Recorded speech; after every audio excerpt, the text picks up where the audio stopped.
사람 하나 매장하는데 필요한 건 증거가 아니라 분위기였고 그 분위기를 누가 만들었는지부터가 전쟁의 시작이었는데요. 진세우는 회의실 문을 닫자마자 웃지도 않고 숨도 고르지 않고 주하늘을 똑바로 보더니 목소리를 낮게 깔아버립니다. 주하늘, 너지. 너가 내 소문 뿌리고 다니지. 진세훈의 눈빛은 늘 가족이라는 단어 뒤에 숨어있던 냉기보다 더 노골적이었고 주하늘은 그걸 보고도 표정을 안 무너뜨리려 턱을 꽉 물고 있었더라고요. 주하늘은 부드럽게 받아치려고 했는데요. 사실 확인도 없이 오해부터 하는 건 내 쪽이잖아. 그 말에 진세훈이 웃습니다. 아니, 웃는 척을 했는데요. 성인군자인 척하더니 남의 약점은 그렇게 잘도 밟아? 내 뒤에서 진태석 친아들이라며 이사들 귀에 넣은 게 너 아니냐. 그 순간 회의실 공기가 묘하게 바뀌었는데요. 진세훈이 던진 질문은 사실 주하늘을 향한 게 아니라 그 자리에 앉아있던 이사들 전부를 향한 칼이었기 때문입니다. 내가 진태석 친아들이 아니라는 게 밝혀지면 누가 가장 득을 볼까? 침묵이 길어지자 주하늘이 천천히 숨을 내쉬며 말하더라고요. 득 보는 사람? 너를 명분으로 쓰던 사람이지. 진태석이든 한혜라든 내가 흔들릴수록 그 집안은 서로를 물어뜯을 핑계가 생기잖아. 진세우는 그 말을 듣고도 물러서지 않았는데요. 그럼 넌 뭐야? 실력으로 여기까지 왔다고? 주하늘이 짧게 답합니다. 그래, 난 실력으로 인정받고 올라왔어. 그 순간 진세훈이 확 찌릅니다. 아니야, 넌 회장 자리까지 탐낸 놈이잖아. 회장이라는 단어가 튀어나오자 이사들 몇 명이 서로 눈치를 봤는데요. 이미 소문은 퍼질 대로 퍼져 있었습니다. 한혜라가 조용히 건양 주식을 모으고 있다는 소문, 10%를 넘겼다는 말, 부회장이 회사 주식을 샀다는 사실 자체가 흉이냐 아니냐로 갈리는 시선. 그 뒤에서 공난숙이 지분이든 입이든 내가 원하는 걸 내놔라며 흔들어대는 그림자까지요. 진세우는 그 소문을 칼날로 삼았고 주하늘은 그 칼날을 맨손으로 잡으려는 듯 보였는데요. 주식을 샀다고 죄가 돼? 그게 흉이야? 억지 그만 부려. 진세우는 여기서 멈추지 않았습니다. 착한 척, 정의로운 척하지만 넌 비겁해. 너는 늘 뒤에서 명분이란 이름으로 사람을 몰아. 주하늘의 목이 살짝 굳었는데요. 주하늘이 진짜로 화가 나면 목소리가 낮아지는 타입이라 그 다음 말이 더 무서웠습니다. 최고가 되고 싶으면 누가 너를 쫓아오든 따라잡든 신경 끄고 내 길 가. 정신 차려보면 그 자리가 회장 자리일 수도 있겠지. 그 말이 던져진 순간 진세훈은 도발이 아니라 예언으로 들었을 겁니다. 그리고 예언은 늘 사람을 미치게 하니까요. 진세훈이 이를 갈며 말합니다. 그 입 다물게 해줄게. 회장 자격으로. 그날의 균열은 회의실에서 끝나지 않았는데요. 문제는 회사 밖에서 더 크게 터졌습니다. 주영채의 패션쇼가 난장판이 된 직후부터 온라인에는 디자인 도용이란 단어가 피처럼 번졌고 누군가는 아주 구체적으로 주영채의 디자인북을 차정원이 통째로 베꼈다는 글을 흘렸습니다. 그리고 그 글의 결론은 늘 같았는데요. 정원이 진세미에게 혼란을 뒤집어 씌웠다. 가장 먼저 무너진 건 주영채였고 그 다음은 한혜라의 체면이었습니다. 한혜라는 집안에서 목소리를 높이는 대신 말끝을 차갑게 정리하는 방식으로 사람을 찢는 사람이었는데요. 터질 게 터졌구만. 내가 있냐, 영채야. 주영채는 눈물부터 내세웠습니다. 엄마는 뭐든 할 수 있다며. 설인자도 없던 걸로 만들었잖아. 이것도 없던 걸로 만들어줘. 나 그렇게 망신당하고 못 살아. 한혜라는 그 순간 아주 짧게 정지했다가 미세하게 웃는 듯 말았는데요. 그건 딸을 사랑해서가 아니라 딸이 약점이라는 걸 인정하는 웃음이었습니다. 나도 이제 손 뗐어. 이 애물단지. 주영채는 비명을 삼키듯 말합니다. 쉽게 말씀하실 문제가 아니잖아요. 그때 한혜라 옆에 있던 윤비서가 조심스럽게 끼어들어 이사들 동향을 전했는데요. 회장 교체 이야기가 큽니다. 이유는 불분명하지만 갖다 붙일 명분은 많습니다. 이미지, 주가, 여론 이사회가 움직이고 있습니다. 한혜라가 묻습니다. 누구로 바꾸고 싶다는 건데 윤비서가 대답을 망설이자 한혜라가 먼저 결론을 말해버립니다. 진세훈이겠지. 그 말이 떨어지자 방 안 공기가 서늘해졌습니다. 진세훈이 차기 회장 후보로 올라서는 순간 진태석이 다시 부활할 수 있다는 뜻이기도 했거든요. 진태석은 명예회장이란 이름으로 뒤로 물러나 있었지만 실제로는 그룹의 가장 더러운 조작들을 설계해온 사람이라 그가 회장 교체에 혼란을 먹고 살아난다면 건양은 다시 피바다가 될 게 뻔했는데요. 그런데 그날 밤 한혜라가 예상 못한 인물이 문을 두드립니다. 공난숙이었습니다. 공난숙은 늘 웃는 얼굴로 칼을 들이대는 사람이었는데요. 헤라 부회장님, 딸 때문에 골치 아프시지? 근데 요즘은 딸 말고도 골치 아픈 게 하나 더 있던데. 한혜라의 눈이 가늘어집니다. 무슨 소리야? 공난숙이 천천히 말합니다. 건양 주식 10% 넘겼다는 소문. 그 소문이 흉이 아니라면 그 돈이 어디서 났는지부터 말이 돼야지. 한혜라는 그 순간 소문을 누가 만들었는지를 감으로 느꼈을 겁니다. 공난숙이 돈과 비밀을 엮어서 사람을 조이는 방식은 늘 똑같았으니까요. 한혜라가 낮게 말합니다. 내가 퍼뜨렸냐? 공난숙이 웃습니다. 퍼뜨린 건 내가 아니야. 다만 내가 들었을 뿐이지. 그리고 나는 들은 걸 값으로 바꾸는 재주가 좀 있어. 공난숙은 한혜라에게 딱 한 장의 서류를 내밀었는데요. 거기엔 차정원이라는 이름과 함께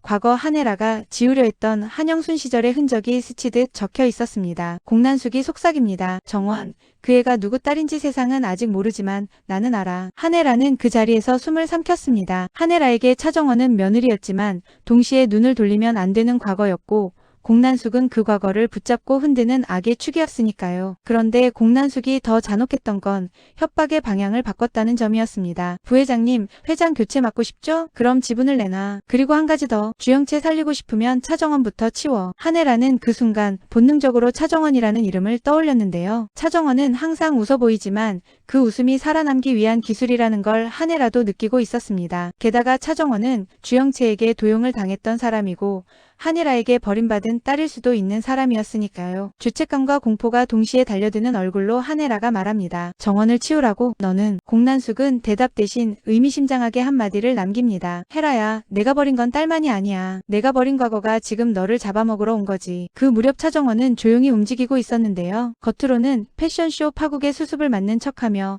내부적으로는 이사회와 언론과 주가가 한 줄로 이어지는 지점을 찾고 있었습니다. 차정원은 알고 있었거든요. 사람들은 진실보다 명분을 좋아하고 명분은 숫자로 증명될 때 가장 강해진다는 걸요. 차정원은 주하늘을 불렀습니다. 주하늘은 늘 정원의 안식처이자 공조자였는데요. 주하늘이 묻습니다. 진세훈이 너를 노리고 있어. 내 정체가 흔들리면 끝이야. 차정원이 웃어 보입니다. 끝? 난 애초에 끝에서 시작했는데요. 주하늘이 굳게 말합니다. 진태석을 무너뜨리려면 진세훈이 회장으로 올라가게 둘 수도 없어. 차정원은 그 말에 잠깐 눈을 내리깝니다. 진세훈은 그녀에게 전남편이었고 그녀가 주영채 신분을 가로챘던 그 결혼은 사랑이 아니라 전쟁의 통로였는데요. 진세훈이 회장 자리에 가까워지면 차정원은 더 큰 판을 줄 수 있으면서도 동시에 더 잔혹한 칼날에 베일 가능성이 커졌습니다. 차정원은 그 균형을 계산하는 얼굴로 말합니다. 그럼 더 빨리 올라가야죠. 내가. 주하늘이 놀랍니다. 내가 회장 자리까지? 차정원이 낮게 대답합니다. 회장 자리에 진세훈이 앉으면 진태석이 살아나요. 그런데 내가 회장 자리에 가까워지면 진태석은 숨을 곳이 없어요. 내가 치고 올라가야 진태석을 무너뜨릴 수가 있어요. 그 말이 무서운 이유는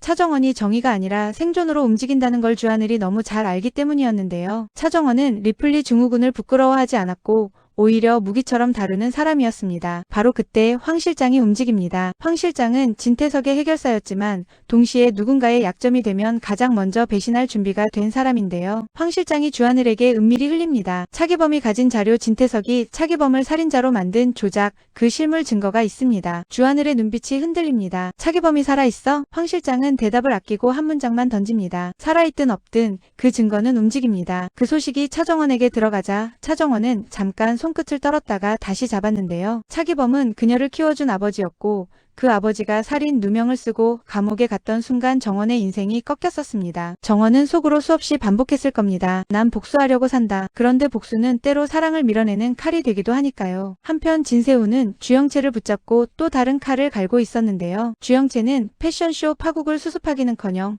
오히려 감정으로 휘몰아치며 차정원을 무너뜨리려 했습니다. 내가 건양의 며느리야. 건양은 내 거야. 주영채가 웃다가 울고 울다가 웃는 걸 보며 진세훈은 더 차가워집니다. 차정원과 주영채가 마주선 순간은 마치 거울이 서로를 찌르는 느낌이었는데요. 주영채가 소리칩니다. 넌 아직도 날 인정 안 하지? 내가 너보다 뛰어나다는 걸 인정하고 싶지 않지? 차정원이 숨을 고르고 말합니다. 영채야. 너야말로 리플리가 돼버렸어. 내가 만든 가짜가 너를 삼키고 있잖아. 주영채의 얼굴이 일그러집니다. 감히 날 불쌍하다고 봐. 너 같은 게. 차정원은 그 말에 아주 잠깐 흔들렸다가 다시 웃습니다. 내 안에도 자책감은 있어요. 내가 아니었어도 너는 이렇게까지 됐을까? 가끔 생각하거든요. 그 말이 주영채를 더 미치게 만들었는데요. 주영채는 자책을 동정으로 받아들이는 순간 사람을 죽이고 싶어하는 타입이었으니까요. 닥쳐. 너 먼저 죽여버리기 전에. 그날 밤 이사회는 공식 명분을 만들기 시작했는데요. 총체적 난국, 주가 폭락, 이미지 추락, 회장 교체만이 해결책. 그리고 그 결론은 자연스럽게 흘러가 진세훈 부사장 추천으로 이어집니다. 그 보고를 받은 차정원은 한혜라를 찾아가는데요. 한혜라는 차정원을 며느리로 대하면서도 어딘가에서 자꾸 딸을 보는 눈이 섞여 있었습니다. 차정원이 말합니다. 상무님,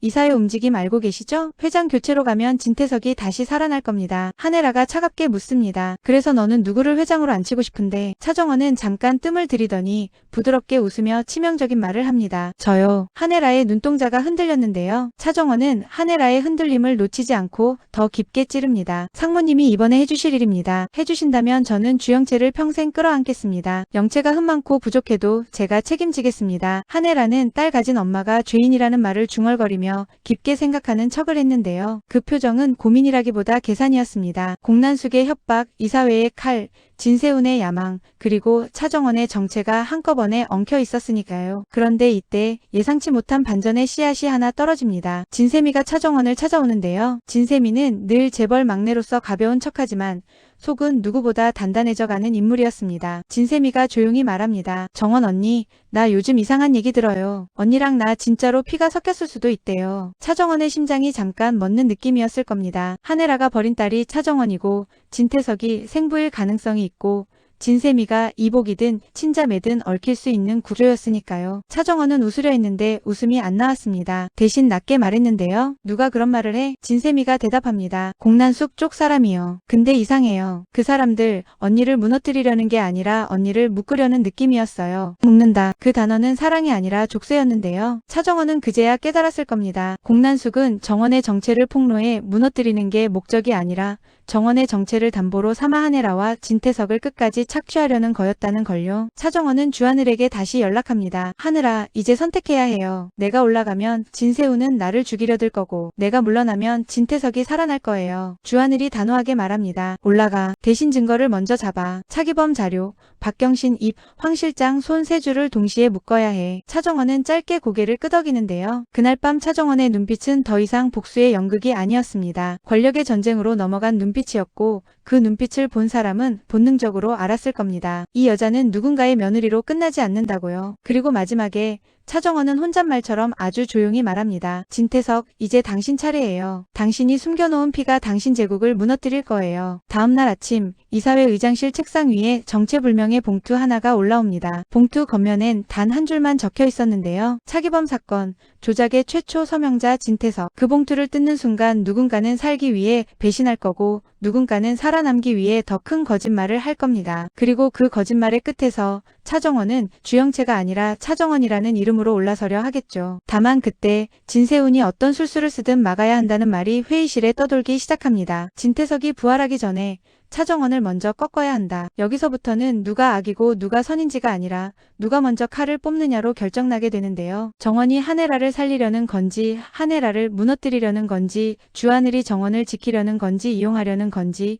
진세훈이 진태석을 막으려는 건지 오히려 진태석이 되려는 건지 그 경계가 다음 회차에서 본격적으로 무너지게 됩니다.